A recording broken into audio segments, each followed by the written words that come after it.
Hey guys, welcome to Broad Street to Britain, a UK Philly show with me, Dave Shaw. And I know I start every show like this, but I'm excited because yes, we are 1 week away from opening, or just like 1 week away from opening day. We have a fantastic guest on again, and I'm joined by my two favourite people to talk Phillies with, Richard and Morgan. Morgan, I'm going to start with you this time. How are you, buddy? I know you're excited about this show. How are you feeling? Yeah, I'm very excited. I mean, Jack, I've seen a lot of what you put on Twitter and everything. Your Substack's great, so I'm very excited for this show. I've had a great weekend, and yeah, we're getting even closer to Phillies baseball. 11 days away now from opening day, when we're going to be at Passyunk watching Chris Sanchez carve up the Rangers. Yes. So yeah, very excited. That's a great plug. That's a great plug. Yes, opening day at Passyunk Avenue. If you can get down, batting cages from 7 o'clock. The game starts at 8:10. That's the Waterloo venue. I've got some really cool gifts from the Phillies to give out. Some giveaways, plenty of giveaways. So if you're coming down, come see me, and I'll give you a cap or a Zach Wheeler bobblehead or one of the Fanatic towels or Brandon Marsh vest, the Nola giveaways from last year. There's loads. So we've got plenty on offer, plenty on store. And like Morgan just said, to watch Chris Sanchez, the Cy Young contender, as he's going to be this year, carving up the Texas Rangers, and hopefully not a repeat of 2 years ago, which was a disaster. Richard, how are you, buddy? Yeah, good man. Yeah, I don't know. I mean, sporting wise was pretty rough. Like Everton lost, England lost, the Flyers lost. Gifted Arsenal the title yesterday. It's not gone down too well with many. Yeah, at least Scotland didn't win the Six Nations. So true. Yeah, that was a thriller. It's just all sport. Yep, and of course, the F1's been fantastic as well. So loved it. That's great.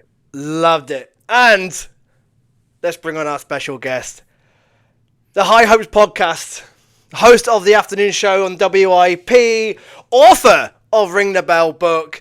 It is the one and only all-round good guy, Jack Fritz. Jack, how are you, buddy?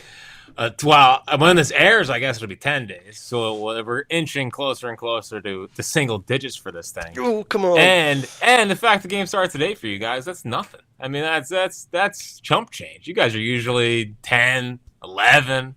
So 1 a.m. to 1 a.m. West Coast, 3 a.m., 4 a.m., yep. Go to bed. Just go to bed. See it in the morning. I promise it'll be okay. It'll be okay. Jack, it draws you in. You can't, man. You can't. I don't understand how they've opened against the Rangers 3 times since 2014. It's insane. It's almost like Hellickson starting 2 straight opening days. Things that don't make sense in Phillies history. God, that's just a throwback straight away. High hopes, Jack. 8th year, 934 episodes. The 1000's on the horizon.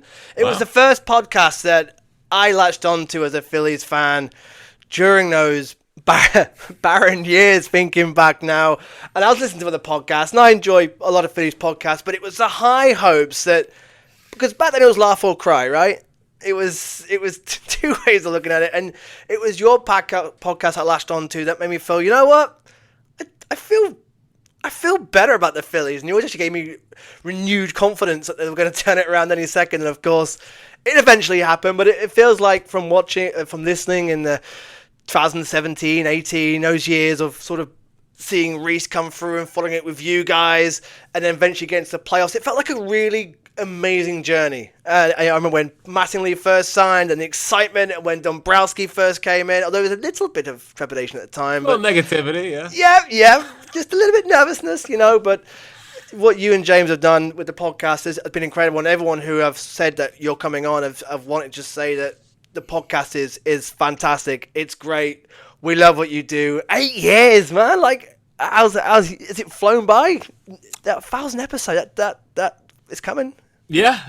I didn't know we were at 934. Honestly, I thought we were maybe in like the 700 range. Well, unless Google's done me bad, but no. I mean, it sounds. I mean, again, 8 years is 8 years. We've been doing this thing for a while, and to be honest, man, it is flown by. I mean, it is really, really flown by, and like the pod is. I mean, I love the podcast. I love our people. You know what I mean? And the fact that like there's a diehard fan group in Britain is amazing. England, Absolutely.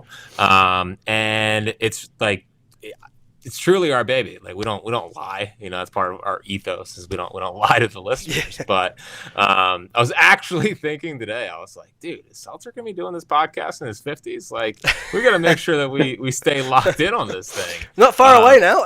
Not far away. Sorry, James.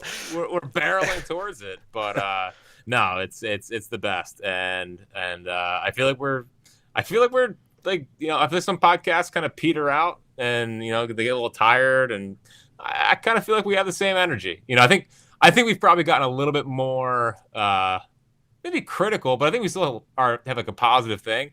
You know what's so fun? I think literally I didn't know as much as I think I thought I knew when we started the podcast. And then now it's like, well, that's not right. You know what I mean? So like we way more like blind optimism back in the day, maybe. But I don't know, man. It's the best. And I'm already, again, like my name says, 2031 Phillies fan. Looking forward to it. Here we go.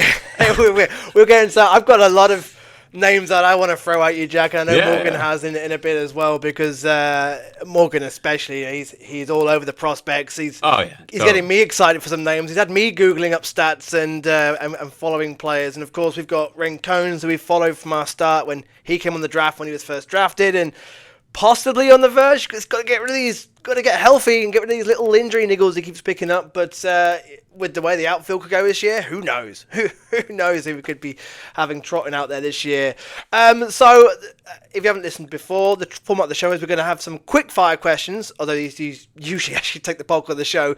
Getting to know Jack, because obviously over here in Europe and UK, we don't have WIP, so we may just hear from Jack. Well, we have the sound bites from social media, of course, but it's mainly the high hopes. So we're going to have some questions for Jack to get to know, and then we're going to talk Phils. Opening day just around the corner. Some exciting prospects. I do want to talk about Painter, because there's stuff that I don't understand that people are talking about, and I need Jack's view on this. So I'm really glad you're on, Jack. And of course, some prospects going into the new season, some quick predictions from Jack as well. And of course, the game at the end. We've already had Spencer McKercher, John Foley at 2008 Phils take on the game. So we do have some scores to beat, and we'll see how Jack gets on at the end as well. But Jack's tough been one this week. It's a tough one this week. He's been listening to British cartoons, so his lingo should be good. We'll see. See how much he's been paying attention. Yeah. Right, Jack, some quick questions to get to know Jack Fritz. So, Jack, your hometown. Where's your hometown? Yeah, so my hometown is Westchester. Technically born in Media, but I grew my whole life has been in Westchester. And it's about 50 minutes west of Philadelphia. But yeah, been here my whole life. And I left after we got married. We got married in 2018. We lived in Ardmore for a little bit, which is like on the main line. I lived in Philly 10 months. Now it was the middle of COVID. It's like wasn't the best time to live in Philly. We were outside dining at like 10 degrees. But just anything to get out of our little apartment. But then right back to Westchester, and then we just got like what is probably our forever home in August. So our roots. I can't leave Westchester. So it's a beautiful area. I've been there twice, not very briefly, but it's really nice, quite leafy. The rolling hills. Come on, man. Yeah, I was impressed. It's like I could live out here. This is lovely. Yeah, it's just like England for sure. Yeah. There is a little bit. There's a little bit of British. How did you become a Phils fan, Jack? When did it all start for you? So I blame my granddad. So if you don't like any of my Phillies takes, you can blame it on him. No, so my granddad was a big baseball guy. I was an only child growing up, and both my parents worked, so I spent a lot of time with my grandparents, and I just, he was a huge like Ted Williams guy, like had a bunch of Ted Williams memorabilia. But obviously we bonded over the Phillies, and it was so funny. He was one of the old fans that hated Mike Schmidt. Oh, really? Yeah, it's so funny. There's the groups. It's so hard to believe that a group of like people did not like Mike Schmidt, and when you look at the numbers, it seems insane. My granddad was always like, I never got a big hit when it mattered. And I was like, all right. So no, I just with him and he got me into playing baseball. and he was always like someone I wanted to make proud or whatever. And so for him, I remember we used to argue about Charlie Manuel, and I was like 8, and I was like, this guy doesn't know what he's doing, and he was like, no, trust me, he'll be all right, and he ended up being right on that. So no, it's on my granddad, and he took me to my first game at the Vet in 03 against the Marlins. I remember I hit like 46 miles an hour on the speed pitch, and I was like, I'm gonna make it one day. Let's go. Yeah.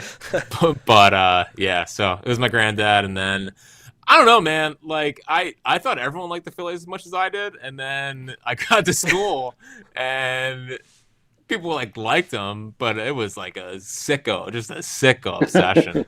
And we grew up in high school and middle school was 07 to 11 run, so like prime childhood, young adulthood, where it's like these are your guys. You idolize Otley Rollins, Howard Hamels, that whole team. So I would say that it was the quick origin story is my granddad, and then just I don't know, I just loved him. Every night 7:05, it was just a party. Man, that's one thing I wish if I lived in the States, that it's like a staple, isn't it? 7:05, you come home from work or whatever you're doing, and the Phils are on TV like every evening. Yeah. It's like, it's for us, we come home from work, we have dinner, we then have evening plans, and then we have that inside battle where it's like, do we go to bed, watch it in the morning, or do I stay and watch the first few innings? And then all of a sudden it's 12:30, nearly 1 o'clock, and you're thinking, well, 2 more innings, or do I get some sleep now? And then it spirals. It spirals. That's the killer. That's the killer for me. It's like, if I made a decision not to watch any, like, I'm fine with it. I'm cool. I can go to bed, watch it in the morning. If I'm like, I'll just watch a couple. That's it. There's no, it's just a couple. It's all or nothing. Yeah, God bless you. I mean, I've always been intrigued watching the Phillies from a different time zone or whatever, or like different part of the States. Just I think it enhances your fandom in a way.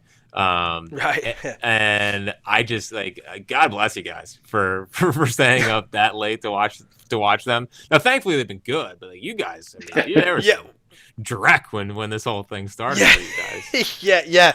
To 2012 to 2020, 21 was rough. Yeah. And I can never go to sleep. If I'm watching, I can never go to sleep until a no-hitter's been broken up, and sometimes the Phils can go, it can be a drab game, but they're sort of on 7 innings in sometimes, and then they give up that hit, and then they're down, and you're like, I've stayed up till 2:30 for nothing, absolutely nothing. It's been some brutal. Of course, the good nights make up for it, but it's all part and parcel. You earn your stripes.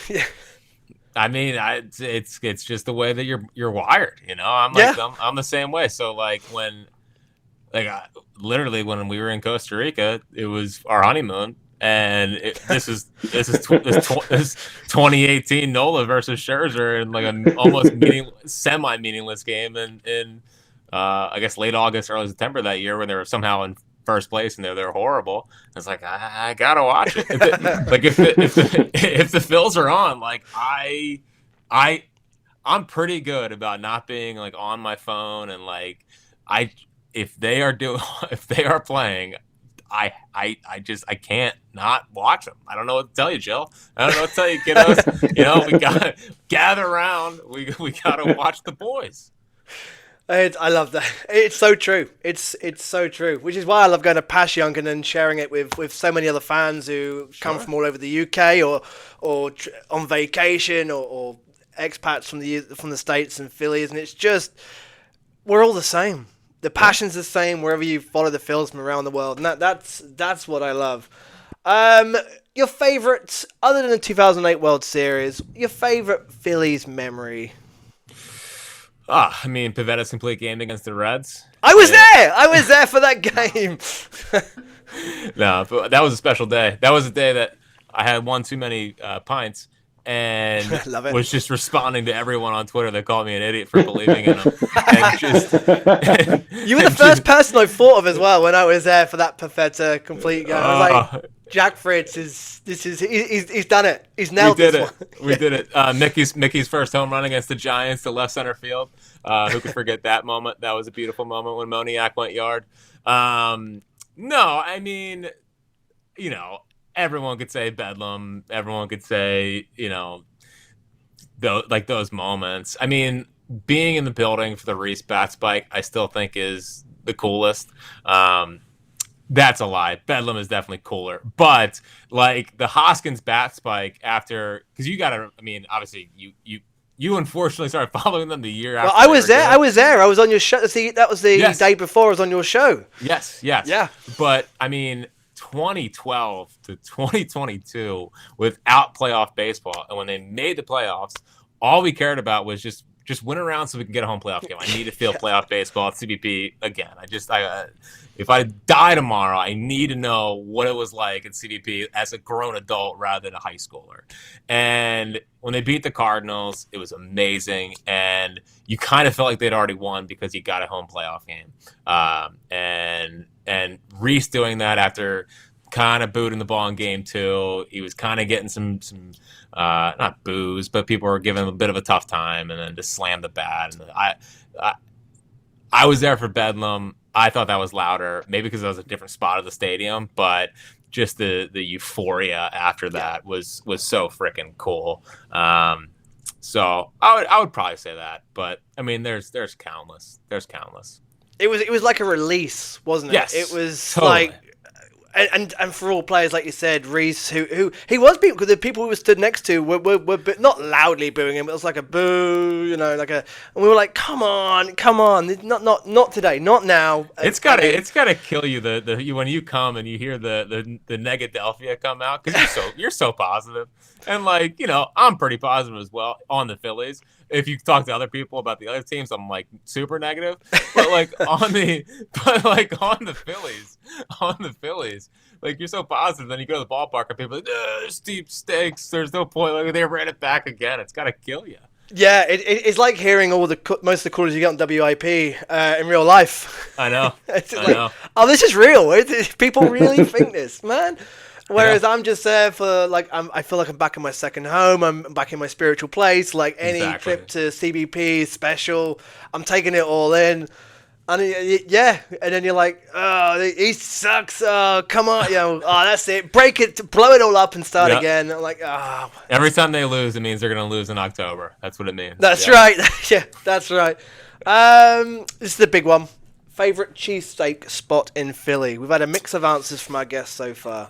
Yeah, so I'm a bit of a fraud now because I haven't been to Angelo's, so I wish I had gone to Angelo's. I'm now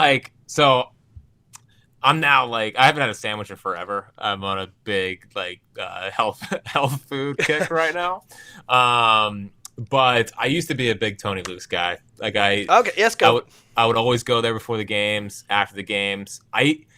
People are so tough on the food, and it still tastes great. It's a cheesesteak. Cheesesteaks are always good, Yep. Unless there's too much meat. Like some of these places have a little bit too much meat, which I'm not. It gets a little dry. But it's pretty hard to mess up a cheesesteak, especially in Philly with the amount of rolls that we have that are just because the rolls are what makes it. I mean, if you get a good roll, you're gonna crush it. Plus, you get a little cheese melt on the inside. But I used to be a big Tony Luke's guy. It's a different one. We haven't had Tony Luke's yet. Good. You're right. I could. Angelo's, it's probably for me still is just up there. Just ahead of Jim's. Just ahead of Jim's and Angelo's. What's the coolest thing about your job, Jack? You're an incredible job. It's living the dream for a lot of people. What's the coolest thing about it? The coolest part about my job is probably. It is probably being recognized in public randomly, and it's still weird for me.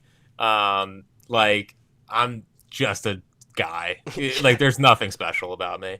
And it's just people get so excited, and that's awesome. And it's hilarious at the same time. The funny part as well is that the people that I grew up with think that I forget them for some reason. Oh, really? Yeah, it's I saw these people from high school the other day. And they're like, "Do you remember?" It's like, "Yeah, I remember you. We were together from kindergarten to senior year. Like, I'm not. This is not how it works, you know." They thought you were one of those big time guys who's made it and then forgotten where he comes from. Like, I'm a C-list celebrity in Philadelphia. Like, we don't need to, think that this is some like you're seeing, Robert De Niro.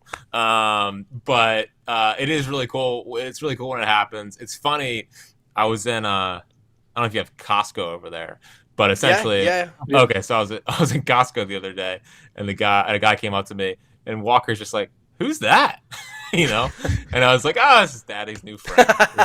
So I think that's really cool, and it's so much nicer seeing people in person because it lets you know people are normal. Because obviously online makes it feel like everyone's psychotic. Yep. so I would say meeting people and people actually knowing who you are and saying how much they love the pod or love the radio show. And just like some people really do test me with some sicko Phillies questions, and I try to make sure that I'm not I don't choke for them. Seltzer gets all the layups, Seltzer gets like your favorite concert, and then people are like, what do you think about Ramon Marquez in Clearwater last year? And I'm like, it's the best changeup in the system. I don't know what to tell you. I'm just shopping for groceries. Come on. I don't know what to tell you. And the last one, your big or wild Phil's hot take for 2026. Phil's hot take. We've had some big ones. We've had some big ones so far. They're gonna extend Bohm. That's my hot take. He's gonna have such a good year. They're gonna extend him. Like that's. You're not just saying that for me, right? You genuinely mean this. Well, I do. It's two parts. It's a jinx, so that maybe I know you're a Bohm guy. I'm sorry, but we can hit the road, Jack. But on the other hand, I think he's gonna have a really good year. I really do, and I just have that gut feeling that at the end of the year he's gonna hit 285. He's going to hit 20 home runs. He's going to drive in 100. And, I think Aiden's unbelievable. I think Aiden's going to be great. But, there's going to be a legit conversation of, are we sure we can let Alec Bohm go for a prospect? So that's just my prediction. And, hey, Aiden in left after an Alec Bohm extension. Along with Keegan Anthony and Garrett Stubbs. And he doesn't play left field. Yeah. He did. Well, that's made the pod for me already. But Bohm, I said it in the first show. 100 RBI, hitting 280, 20 home runs, and a good glove at third base. He's good. I agree. And Miller with his, well, we're going to say positive with Miller. We're going to say there's too much negativity around that. We're not against that. So like we said, just over a week till opening day. Now, one thing I want to ask you, straight off the bat, Andrew Painter. So, there's the things I don't understand that people are saying about it, about his fastball shape and just early concerns. Like, it's ruining the vibe for me and the excitement about Andrew Painter, this sort of background. All I can see when I'm watching him is the same as last year. His velo sort of drops off the more he goes deeper into games. But what are you seeing, Jack? What is this movement and shape of his fastball that people are talking about that I cannot see? Well, I do like that everyone's turned into fastball shape experts in the month of March 2026. I did not have that on my bingo card. So yeah, I struggle with Painter because I think he's going to pitch to like a 4 to 4.2. Might be bumping that to a 4.2, 4.5 at this point. The fastball shape just matters from the standpoint of, it used to be one of these fastballs that could explode on hitters, and they weren't able to catch up to it because of its I guess the IVB on it, induced vertical break. So it's gone down in recent years. It doesn't have the same rise to it that it used to have, and basically that's made it more hittable. So what he used to do was it used to spin at like 2,400, 2,500 RPMs, which spin rate's kind of been. It's like it's 5 years old, but it kind of works in this scenario where that was the numbers on it, and it would have this high spin, it would have good spin efficiency, and it would have this rising effect to it, and it would basically just go above barrels. And where it's at right now is like it just doesn't have it. Now, What was interesting about his last start is that it was back. The IVB was back in the first 2 innings, and it was like, finally, like it's there, you know, and then it just fell off a cliff in that 3rd inning. So what he's doing right now is I think he's still trying to eat with the fastball. Like, I think he's trying to use it all the time. I think he's trying to set the tone with it, because I think that's how he's pitched his entire career. He's as coming up through the minor leagues and high school, he's always been able to establish the fastball and then let the secondary pitches play off of it. The biggest thing that's going to have to change for him this year, and it changed with Luzardo last year, because Luzardo's four seam, even though he throws at 98, it gets blasted. It's flat and it doesn't work. So the change he made last year was going to that sinker more. And I just think the biggest thing that's going to have to change for Andrew Painter this year, and we'll see. Again, he's made 3 starts in March. But the velocity decline was terrifying the other day. It's like, how are we going from 97 to 93 in 3 innings? And then I don't want to bring up Spencer Howard. No. But it's like, I lived through Spencer Howard. I don't want to do that again. So I just think the biggest thing that's going to have to change for him is just using the off speed more and more, and let that pitch be one that he has to sneak past hitters. If he has to sneak it past them at 97, it's a lot more effective than trying to pitch with it and use it as like your go-to pitch. Like Yamamoto's kind of like their arsenals aren't the same, but Yamamoto has to sneak that fastball by people because it's a flat pitch, and you saw last night sometimes it got smoked. And I think his secondaries are pretty good. Like that changeup was awesome the other day. I think the sweeper's really intriguing if he threw it more. I like the curveball when he throws it. I like the slider. I think he's got a cutter that he doesn't throw as much. But I think what's gonna have to change for him is just using that sinker more and let that be the fastball. And then if he needs 97, hopefully it's back up to 97. That's a pitch that he can kind of go up and get. So it does matter. I know people. There's 2 camps to this. The one really camp, is. The one camp's like, I don't care. He's gotten outs, and that's all that really matters. He made a bad pitch to Basallo, and Stubbs didn't, call the ABS system for the one pitch. So there's that camp, and then there's like the nerdy pitching camp that are like, I don't know, and I'm more in the I don't know, because if he's going to try to pitch with that fastball the way that he's trying to pitch with it now, it's going to get blasted. It's going to get blasted. So I just think it has to be more of a secondary pitch. And the good part is I trust Caleb Cotham. I think this is it. This is what we're going to come to, yeah. And I think that they will find the right pitch mix for him. I just don't think he's going to be able to do what he's trying to do right now and get consistent outs at the big league level. So do you think he could even be back in AAA for a while this year to figure it out? We'll let Walker ride it, who's having a nice spring, by the way, let him ride it out in the 5 spot? Yeah, I guess if when Wheeler comes back, maybe. Yeah, Yeah, I mean, they could also go 6-man from that standpoint if they wanted. I think that's a blast case scenario, where he has to go down. If he's getting shelled and it's just not working and they want him to go work on stuff, okay. But if he's pitching competently enough and there's some starts are bad, starts are good, and he's kind of working his way through it, I think that they're very invested in making sure that he gets a lot of big league time under his belt this year, just really for his future as well. But if he's pitching to like a 6 or a 5 and and he's just floundering, yeah, sure. But I think they're going to give him a pretty long rope up here. I can just imagine the social media meltdown. Oh, it's going to be horrible. Like, you should have traded him, blah, blah, blah. Yeah, that's it. Yeah, should have traded him. Either Spencer Howard comparisons will be coming flying all over the place. Well, especially if Abel shoves. If Mick Abel. And he started. You know there's going to be comparisons. Yeah. It was still the right trade. I don't care. It was still the right trade. But we've got to roll with that, haven't we? whatever happens. I was gutted with that. Yeah, but it was the right trade. Morgan, prospects. Come on. Where do you want me to start? Your man's here. This is what you've been excited about. We've gone through some names already. Keaton Anthony already we may have R.I.P. jinxed. Yeah, that hasn't worked out. One name that's coming to me a lot is Felix Reyes, 24. He's had a good spring. He won the Eastern batting title last year. Again, he's stuck at first base, slightly blocked. Is it, Jack, is he another one that I'm hearing from the people who know their minor stuff that he could also be a guy to watch out for? Again, has some outfield experience, has also gone to third base. Felix Reyes, meh, or maybe?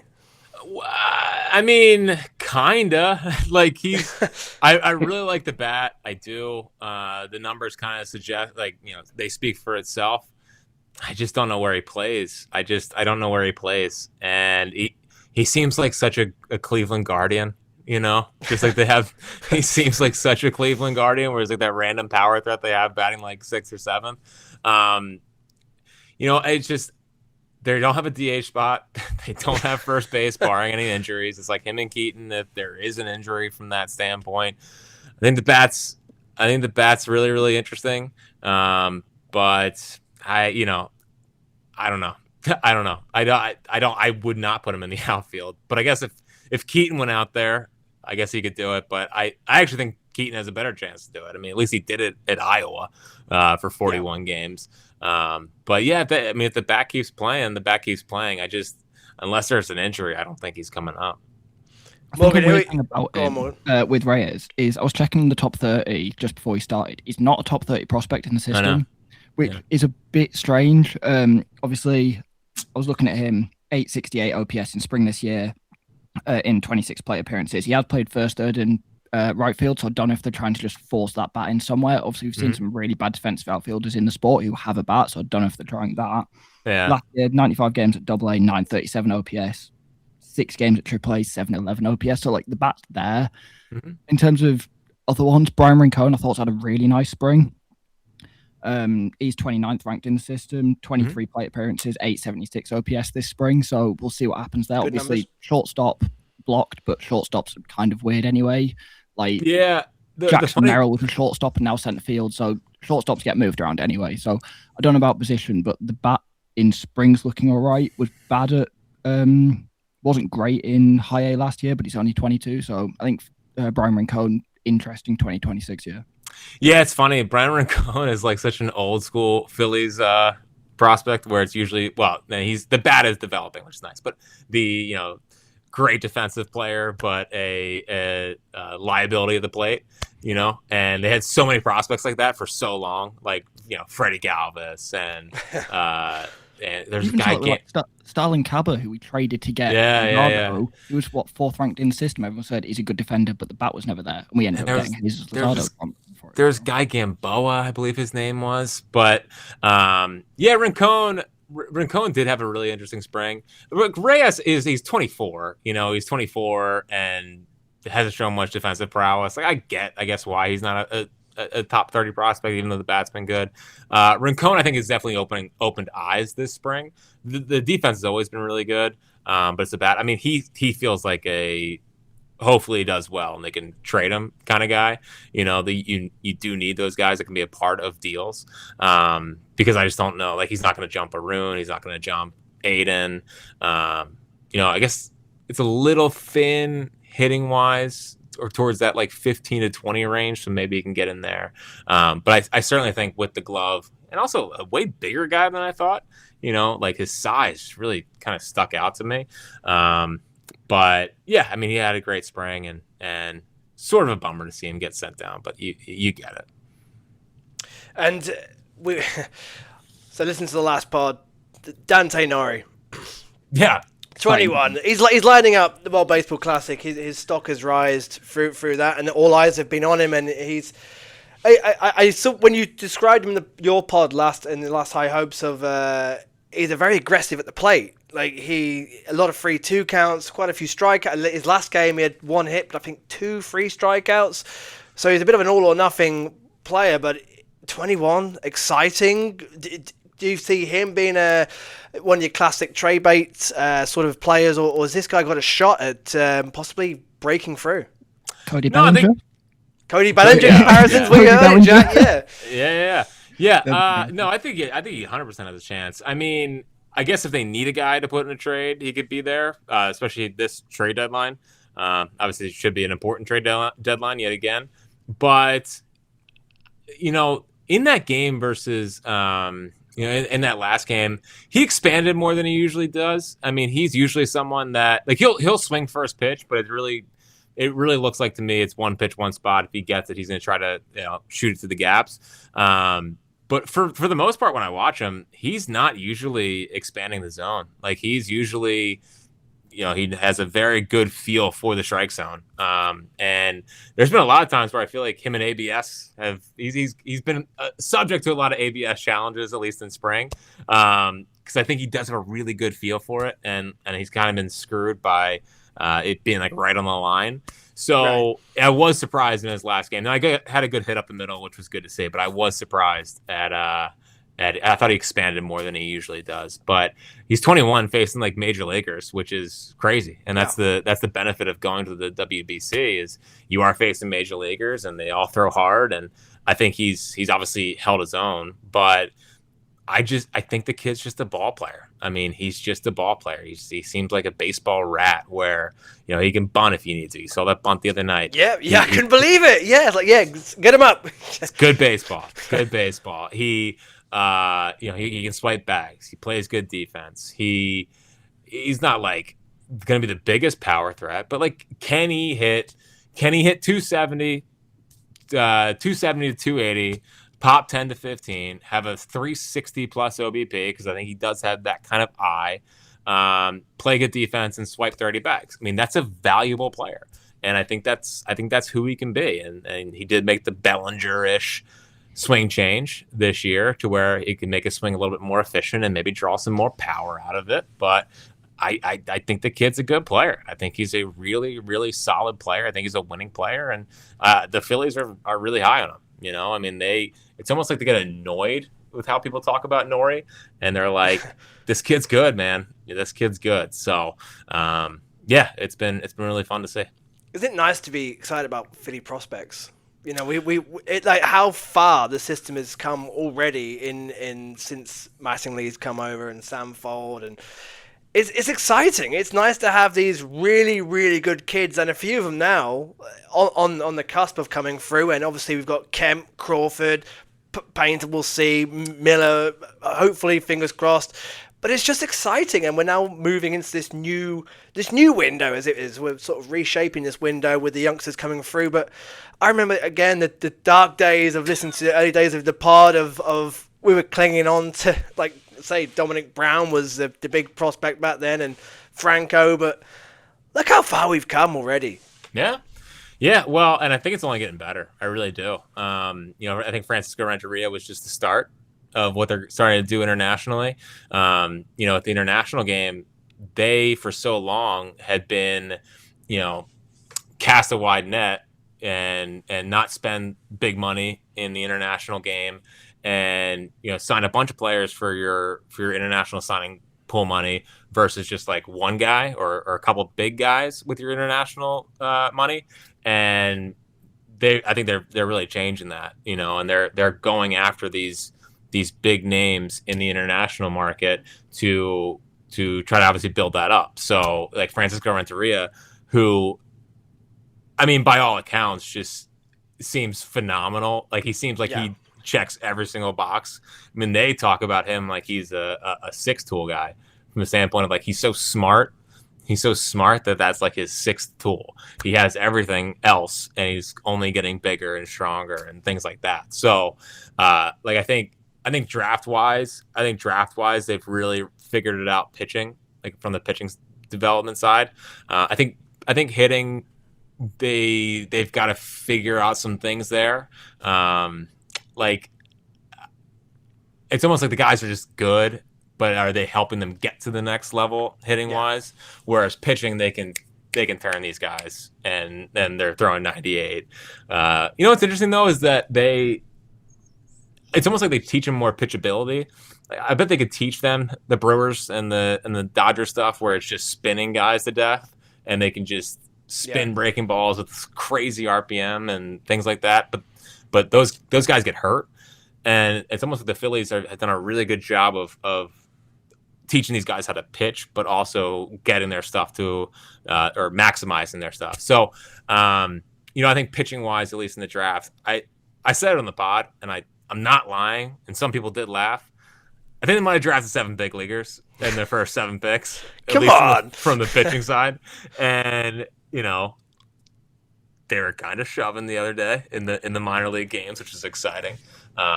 So yeah, I think that they are, for as questionable as I think people feel about maybe the current state of the team and their future.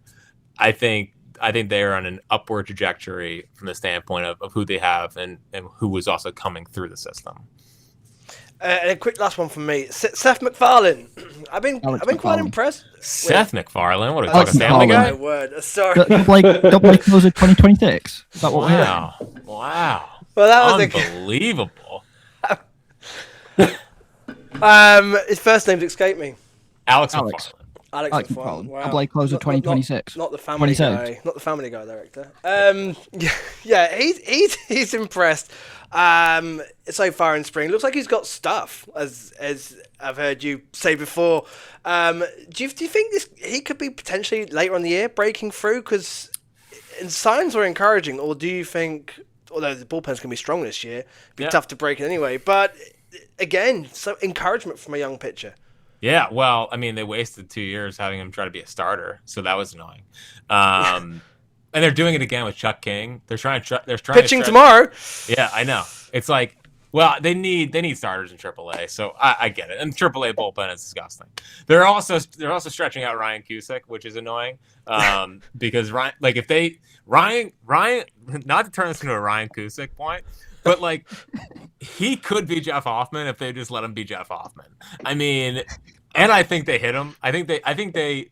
I'm sorry to turn your question into Ryan Cusick. No, you're good. But my theory is that they didn't. So he's like 25, I want to say 25, 26. He's a former first round pick from Wake Forest, and he was awesome at Wake. And he's like bounced around from a couple teams, and I think, and he showed some flashes for the Iron Pigs last year.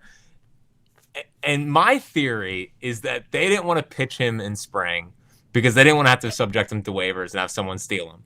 Because I believe he's up to 99 already. All right, whatever. He could be the next Hoffman. I think they're stretching him out to be a starter. This is tinfoil hat theory. They didn't want to pitch him in spring because he's too good. And that's my Ryan Cusick theory. Alex MacFarlane is really, really interesting. He popped and Chuck King popped from random guys. Although Alex MacFarlane wasn't that random. Chuck King, I thought, was random. Sadly mistaken. Chuck King is disgusting. Yeah. But Alex MacFarlane, I always question whether or not he's going to be able to throw enough strikes.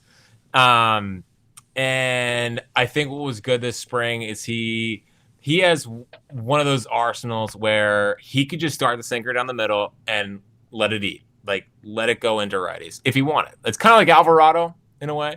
And it's really intriguing. I do think he needs a third pitch. Like, I would like him to learn a cutter, just like a little something harder to go into lefties a little bit. But it's a really intriguing big league reliever profile. And you need these kind of guys because you don't always want to. Well, first off, you might need them if guys get hurt, but you also don't want to go out and have to sign guys. And the reliever market now in trading for them is crazy. They gave up freaking George Clausen and the Samuel Aldegari, whatever, for Estevez, who was like a fine, but he's not like a stud closer. I mean, they had to trade Mick Abel and Eduardo Tait for Joan Duran last year. Yeah. So you got to develop some of these guys. And, I think MacFarlane has a chance to pop. I think Gabe Craig has a chance to pop. Like Gabe Craig, but the bullpen's so good, it's hard to say like could make the big leagues this year. I think he could make the big leagues this year, but the bullpen's really good. In other instances, he would make the big leagues. So Gabe Craig's one that popped. Chuck King popped. There's this kid Walters they drafted last year who I think they're going to keep as a reliever. But again, like this draft and like what they've done pitching wise and looking at like the Iron Pigs bullpen and how they are stretching out some of their bullpen guys to make them starters because they're so deep in the pen, like they are turning into a pitching factory. I mean, I said on the podcast, I big old hand up, my fault. Like, forgot the Guardians existed for a second. Like, the Guardians are insanely good at pitching development, but like Guardians, Dodgers, Brewers, Red Sox, Phillies, like they're up there with the best. And for a pitching nerd like myself, it is incredibly exciting that that they're turning into this. We lived through Blake Parker,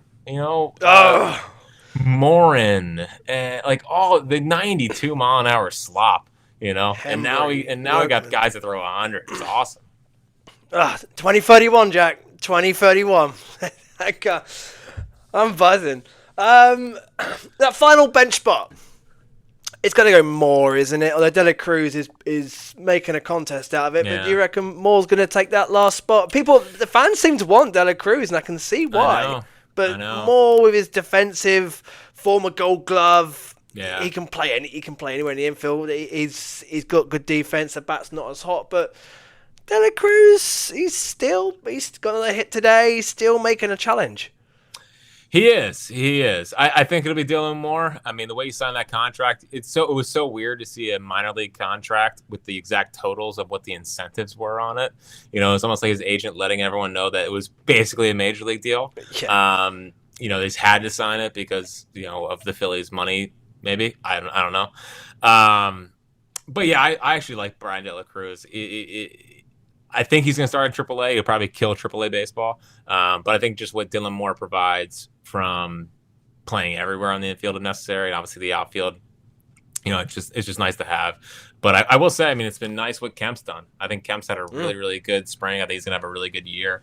And, I hope we don't have to see Dylan Moore much because the bat is not very good. But, yeah, I mean, it's funny. The biggest question you kind of have roster wise is that spot. The bullpen, as long as Lazar's healthy, I mean, you kind of have your 8, and they're all good to go. So, yeah, the fact that we're arguing about a guy who may play once a week, which I don't even know if he will, is a pretty good spot to be in. I know you're high on Kemp this year. What would you see as a good season for Otto Kemp, realistically? Because I think I love him. I think he's great. Again, he's not your 25, 30 home run hitter, but no, mate, he's a good. Like you say, he's a good ball player. Oh, he's a ball player. I mean, come on. He was playing through a busted up kneecap last year and other injuries, so he's tough. You appreciate that. I mean, 260 and 10 to 15 home runs. I mean, that feels Otto Kempish for his second year. I don't know. Like, he means probably going to be obviously just start as the platoon option for Marsh. Maybe there's an injury somewhere else. He would get more playing time against righties. But, people just kind of label him as a guy that mashes lefties. I mean, there's nothing in his minor league profile that suggests he's just a platoon guy. So I think there's a really, really solid major league bat there. He's not going to be a superstar, but I think he can be a guy. If he played every day, I think he could probably hit 15 to 20. He won't, but I think for his role, I think 260 and 10 to 15 would be great. And Bryson Stott. Where are you on Bryson Stott? We had John Foley saying to be an all-star a couple of weeks ago on the show. He's having a great spring. He's healthy, hopefully. We heard that at the start of last year, and it wasn't true. But this year, he's got rid of his elbow problems. His stance, his batting has changed slightly. He's hitting the ball oppo. He's looking like, I don't know, touch wood, the Bryson Stott that we hope we would see a couple of years ago carry through. Are you on the Bryson Stott train, the hype train? Always. Yeah. You can't get me off the Bryson Stott hype. I refuse to believe that guy's not a good baseball player. And obviously what he brings defensively and on the bases is valuable, but at the plate, by lowering his hands, it allows him to be way, way, way quicker to the baseball. So I just think he looks on top of it, looks ready to go. And, he's squaring up everything right now. It's pretty remarkable. Every time I turn around, it's like, Bryson Stott smoked the ball up the middle. So, I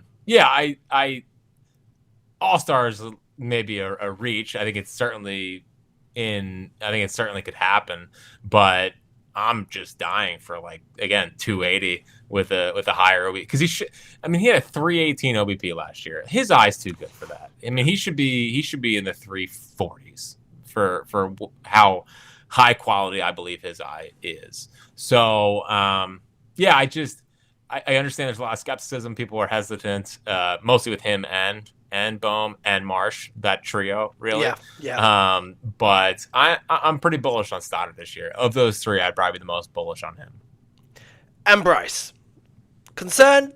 Like, I'm not really. I think he'll be fine. I think he'll be fine. He was a bit unlucky in the last USA game. You're not worried, are you, Jack? You're not worried about Bryce? He's got his doors blown off by Severino to start this game, so No. I am not worried about Bryce. I just need him to be great. I am so already tired of hearing people tell me about Dombrowski was right and all. Like, I'm sick of it already, and the season hasn't even started yet. And people can't make up their minds whether, like, the WBC's stupid and this doesn't really matter, and it's spring training, so why are we? And then he's struggling, and people are like, this is obviously an indictment on the entire season. So I am not concerned right now. I do think the stuff against fastballs is. Just in watching him, it looks legit. He looks super late on every single fastball that's been thrown. And then when he's on time, he's just fouling it back, which is infuriating. But no, there's a part of me that's definitely like, did we already see the best of Bryce? We probably have, but I refuse to believe he's just done. And even last year, like, he didn't have a great year. He still had 270 with almost he still had 27 home runs with almost a 850 OPS. And had he played the rest of the season, he's probably over 30. So, yeah, I think there's a little too much negativity towards Bryce right now. And I really hope that he's going to just be normal Bryce, and we can kind of put this to bed. And really, I just need a postseason moment again. That's really what I need. Yeah. Because it just feels like he hasn't came through at a big moment really since the Mets game. The Mets back to back with Casty, I suppose. Yeah. Yeah.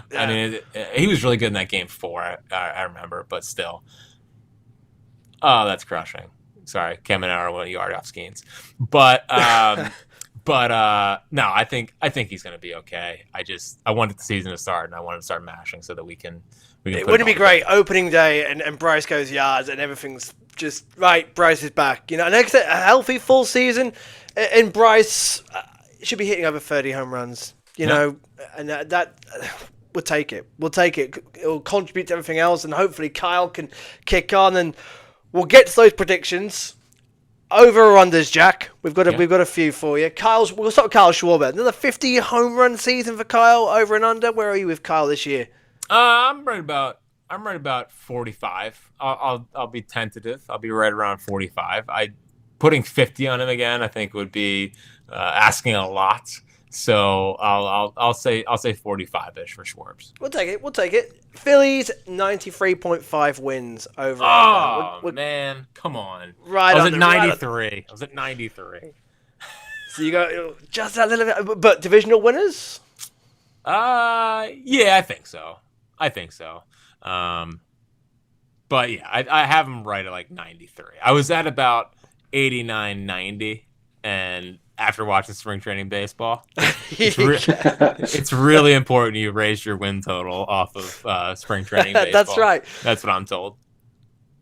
All right, Harper. Well, we've got 27.5 home runs. Over. We're going over. Last year was like his worst season since 2019, I think. Not 2019, 2018. Yeah. And again, he had 27 last year. So I don't believe he's like falling off of a cliff. I think he's fine. I think he'll hit 30. There we go. We're not worried. You've already answered this one, actually. Bohm, I've got 90 RBIs, but you said 100 seasons possible. Well, he's kind of like what was it, the Chris Davis on the A's there that hit the same batting average for 3 years in a row. So I'll say he has 97 RBIs. I'll say he has 97. Go. What we got? Oh, Crawford over or under a 280 average? Under. Really? Yeah, I mean, Spencer McCutcheon was going 310 at the start of the spring training. Spencer said 310. Hey, where was Spencer? He was in the threes, wasn't he? He was definitely in the threes. Definitely. I think he's around the 310 tops, but around the was threes. that right after the Blue Jays game? It was very early spring training. Yeah. Yeah, I mean, he was hitting 200 before like 2 games ago. So that no. I think he's going to bat 270. So it's not like I'm thinking he's going to hit 240. I just putting 280 on a rookie with his ground ball rate at the big league level. That Crawford hit yesterday was the most Crawford hit of all time. A little blooper over the pitcher's head that he could beat out. But I've been really impressed with Crawford. If you just looked at the numbers before the last 2 games, you'd be like, let's see, blah, blah, blah, blah, blah. Yeah. But every time you watch him, I mean, he looks like he belongs. And that's all you can ask for at this point. Just look like you belong and don't look overwhelmed. And he doesn't look overwhelmed at all. So the defense looks good. The one misplay I think I've seen him have was the sun. Oh, it was crazy. Yeah, it was a vintage. You lose it in the Florida high sky. Like that's nothing to freak out about. And to his credit, he was in the right spot. He just lost the ball. So I think the defense is going to be fine. I don't think it's going to be like Johan Rojas level, but I think it's going to be serviceable. It's not going to be. He's going to look like he belongs. And at the plate, like you take 270, you bunt, you create havoc, you steal bags, you get moving with Turner hitting behind you and all those guys. You probably get a lot of fastballs with those guys coming up and see what you can do. But against lefties, I think he's hung in there really well. I'm bullish on Justin Crawford. I'm just not taking over 280 for a guy who's never been at big league level. I think when the Phillies have just come back into spring training, we're all quite happy the Phils are back. I think a lot of Spencer's predictions were quite wild. Actually, I think we were quite high. Morgan, Richard, you got any over or unders for Jack? Ooh. Oh wow, that was you really putting us on the spot there, Dave. Yeah, nice. I know. I've just realised I got quite a short. You can't just send out loads of notes of what we're going to go to and then surprise us with something else. I think I've got one. Okay. Jack, over or under 10 starters, or say 9.5 starters used by the Phillies this year. Because what was it, 8 that we used last year? And the AAA depth isn't good. Like Bryce Wilson's probably next man up, and I don't really love Bryce Wilson as next man up. So yes, I've gone sicko mode. I'm talking Bryce Wilson. Yeah. But we're saying over or under 9.5 starters used by the Phillies in 20. Just how the sport works, I'll say over. I mean, last year they were blessed with the injury luck that they had. Now, to their credit, they've been really, really good with injuries.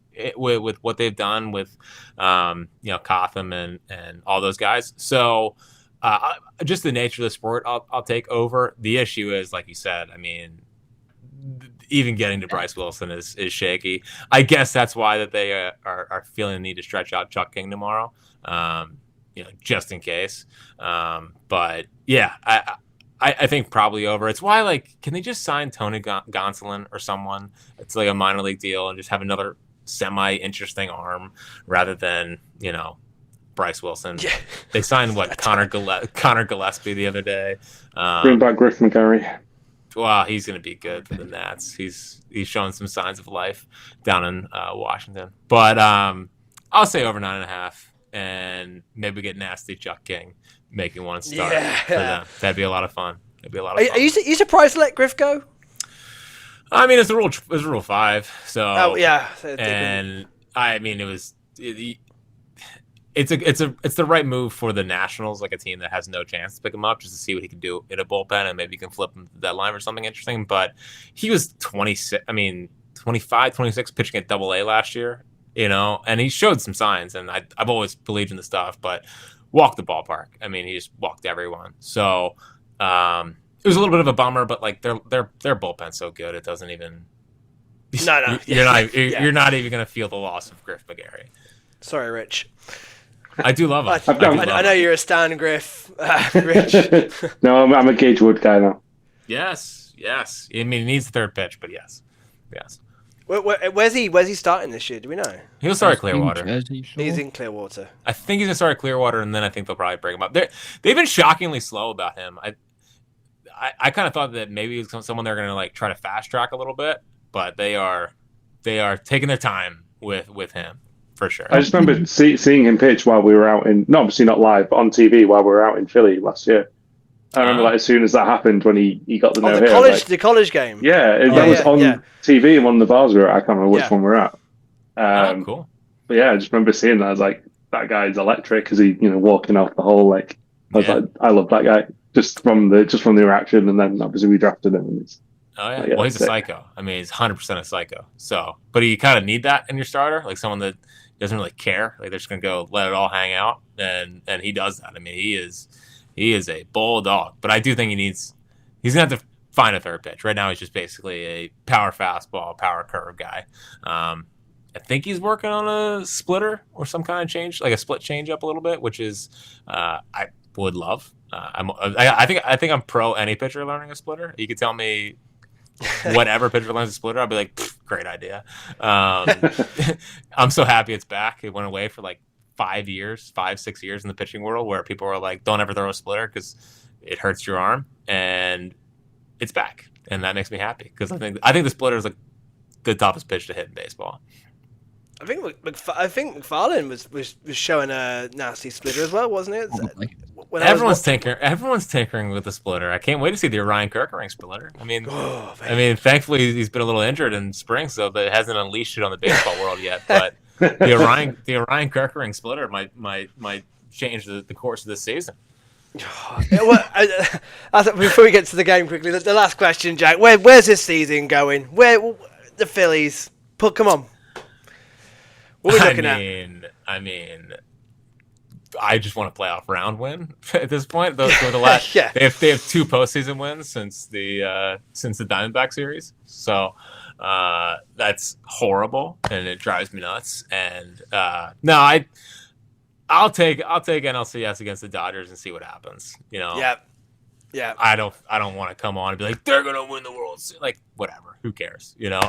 I'm dying for them to win the World Series. It would be the best thing in my life in my sports life besides my kids and wife and all that good stuff. But it kind of feels like NLCS against the Dodgers, and then see what happens. That's what I'll say. See what happens. I honestly believe that if we can just get the monkey off the back and win a playoff series, then I feel like that. Bryce got a double. We're back. Here we go. We're back, baby. Here we go. I was told. We're winning it all. But I was told. We're back. Oh man, that's exciting. I'm gonna tweet something I shouldn't about how that's off a 96 mile an hour pitch as well. So Bryce can't hit velocity 96 mile an hour. But I was told he was cooked. Wow. Didn't Spencer McCutcheon have him down for an MVP season? You're tweeting like I was. Yeah. I did 5.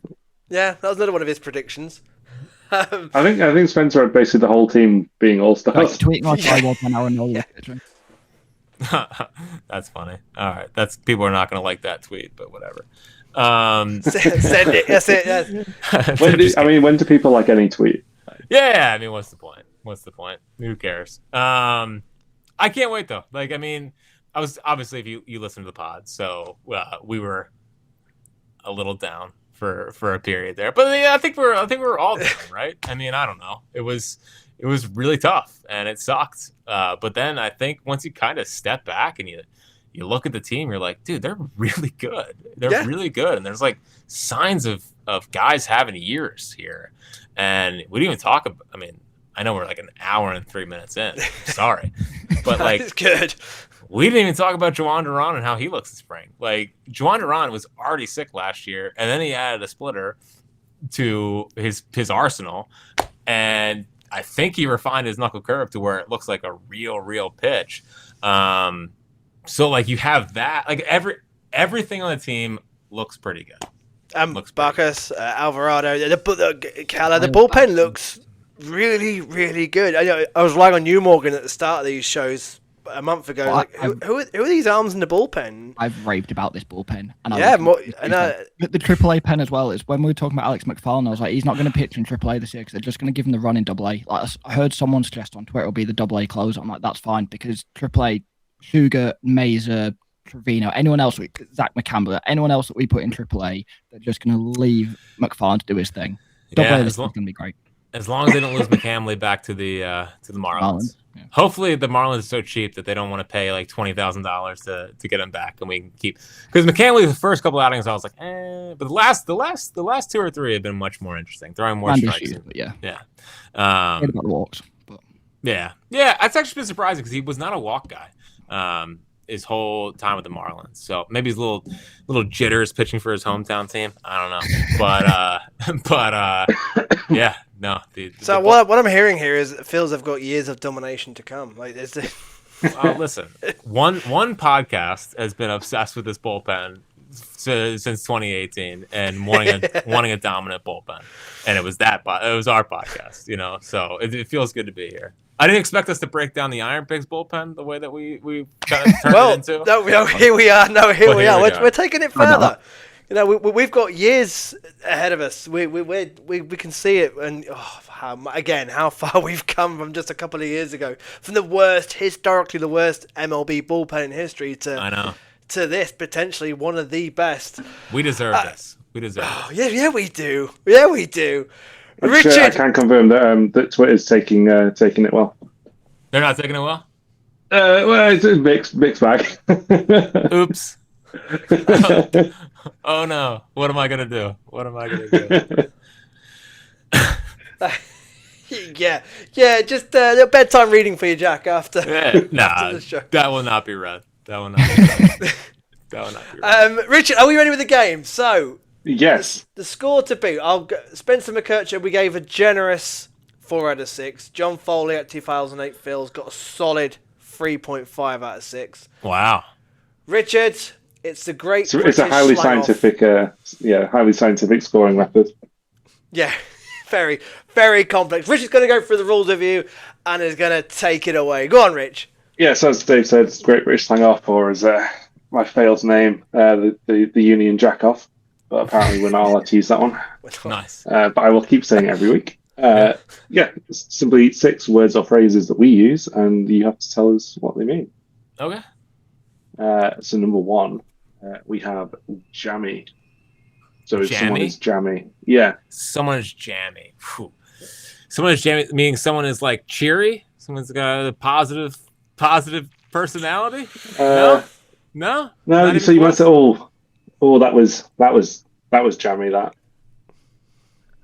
if they did something, or like got you caught in a jam. Like was that like? No. We're gonna be 0 for 1 on that one. That's lucky. Oh. That's like Bryce against 95 plus. That's it's lucky. Oh really? It's lucky. Yeah. Well, that Crawford, for example, that very Crawford bloop. That was jammy. That was jammy. That was jammy. We would say that was jammy. Crawford's ground ball rate is a little jammy. Yeah. So maybe instead of BABIP, we could just change it to jammy, because it's kind of what BABIP. Yeah, exactly that. Yeah. Exactly that. Number 2 is give someone. If you give someone a bell, what are you doing? Give someone a bell? Yeah. Man. So I might say, I'll give Dave a bell later. Oh, it's got to be a ring, right? That clue was it's too good of a clue. We'd like clues here. Yeah, we don't want anyone to get it. Even though we kind of speak the same language, it doesn't. It's crazy, the little dialects. And then you come here and you're like, what the hell's wooder? Actually, the biggest thing for me is out and about just remembering to ask where restrooms are rather than like just ask where the toilet is. Toilets, yeah. That's a big one. I'm not going for a rest. Toilet works though. I mean, unless someone's trying to be. People would understand it, but yeah. Right, number 3. So this is like rhyming slang. So it's a Cockney thing. So like part of London. So the second word rhymes with the word. So we've got a butcher's hook. So the word rhymes with hook. So you would normally say having a butcher's and skip out the hook part. Having a butcher's hook.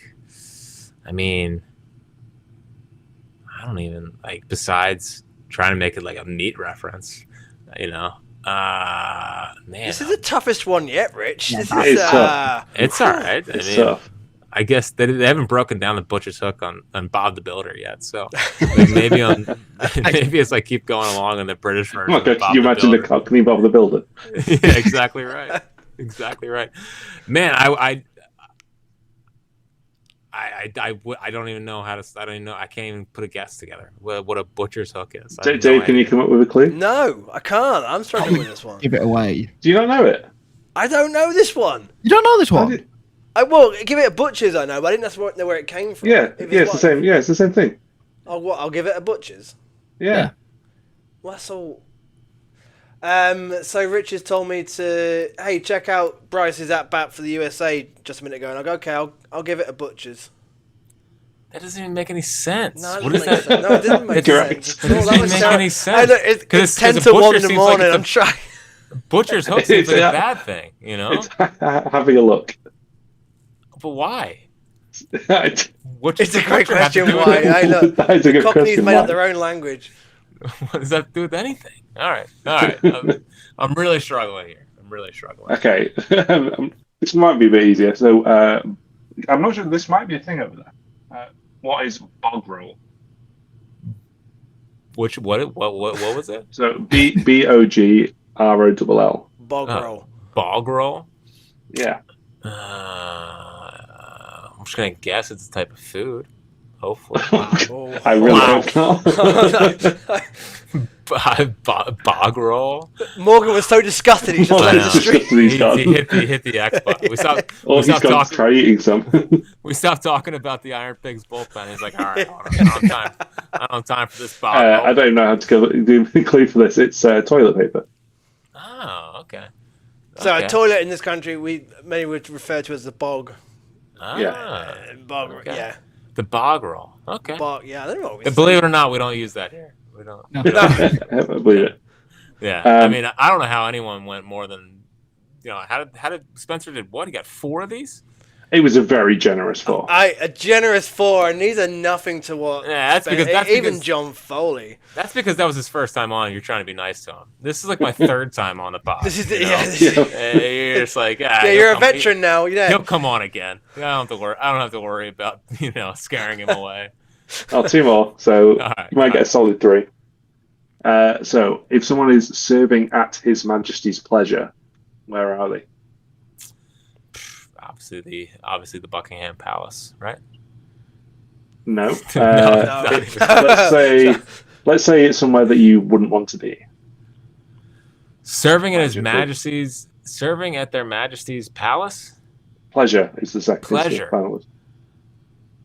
Again, I didn't understand that. Rich, these are really tough. I don't get the context. They are. I've done the easy ones. I don't get the context. I think this game has run its course already. Then. No, it's all right. We'll get some.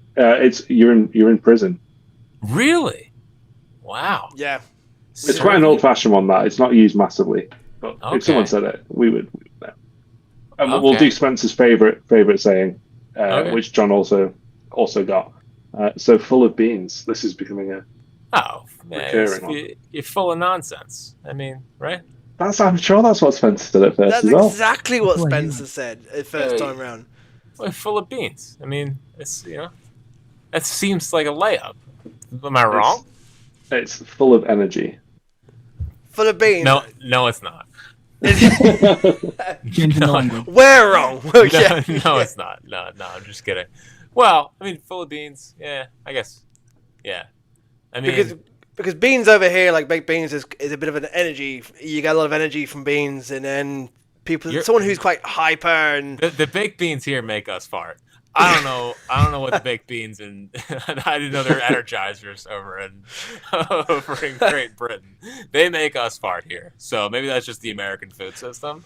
But yeah, well, I mean, listen, the Italian team, they're all beamed up because of the espresso. The Phillies are a very pro coffee team.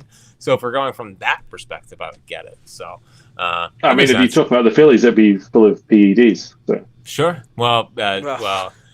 I'd say whatever dehancers were rather than enhancers.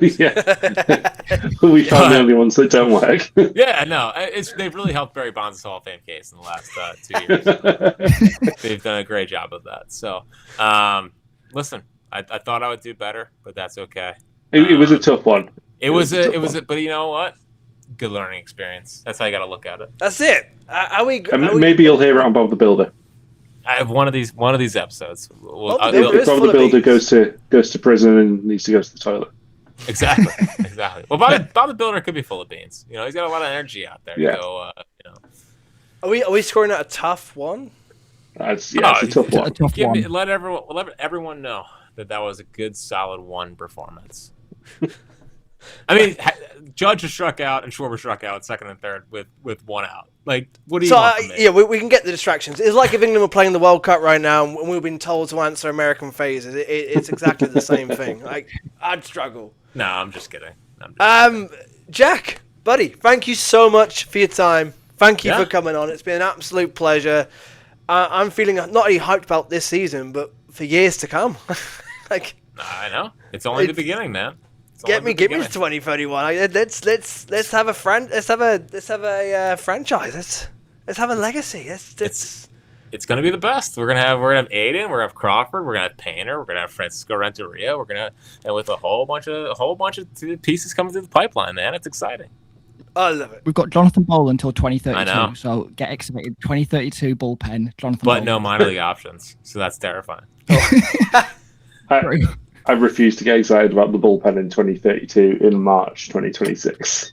But you can say that all you want.